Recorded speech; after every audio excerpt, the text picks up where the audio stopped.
چترال کی حسین وادی ریمبور میں کیلاش کمیونٹی نے اپنا روایتی اچھاؤ فیسٹیول بھرپور جوش و خروش سے منایا۔ اس موقع پر ملکی و غیر ملکی سیاحوں کی بڑی تعداد بھی شریک ہوئے، جنہوں نے کیلاش برادری کے ساتھ شریک ہو کر اس رنگا رنگ میلے کو مزید رونق بخشی۔ بہت خوشی ہو رہی ہے، بہت ایکسائٹیڈ ہے، بہت مزہ آ رہا ہے۔ ہم نے ڈانس بھی کیا، انجوائے بھی کیا، بہت مزہ آیا۔ Literally it's so good. Festival کے دوران روایتی رقص، لوک گیت سیاحوں کے لیے خصوصی کشش کا باعث بنی۔ یہ تہوار فصلوں کی کٹائی اور نئی فصل کی خوشی میں ہر سال اگست میں منایا جاتا ہے، جس میں مقامی لوگ اپنے مخصوص رقص و موسیقی کے ذریعے ثقافتی رنگ بکھرتے ہیں۔ میرا نام شیخ عنایت ہے، میں آج یہاں فیسٹیول کی جگہ میں موجود ہوں رمبور میں، اور ہمارے کیلاش بھائیوں کا فیسٹیول ہے، اور جس طرف یہ عیدوں میں ہمارے پاس آتی ہے، ہم فیسٹیول میں ان کے پاس جاتے ہیں۔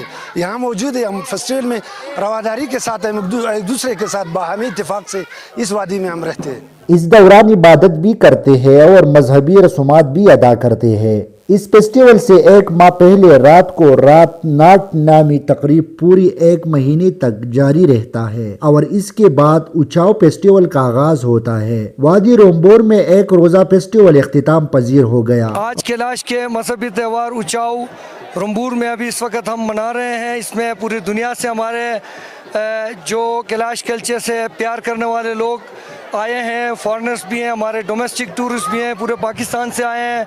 میں سب کو ویلکم کرتا ہوں۔ اور وادی کیلاش بمبوریت میں آج رات گئے کل تک جاری رہے گا۔ Iftikhar Ahmad, bureau chief, T V today, Chitral.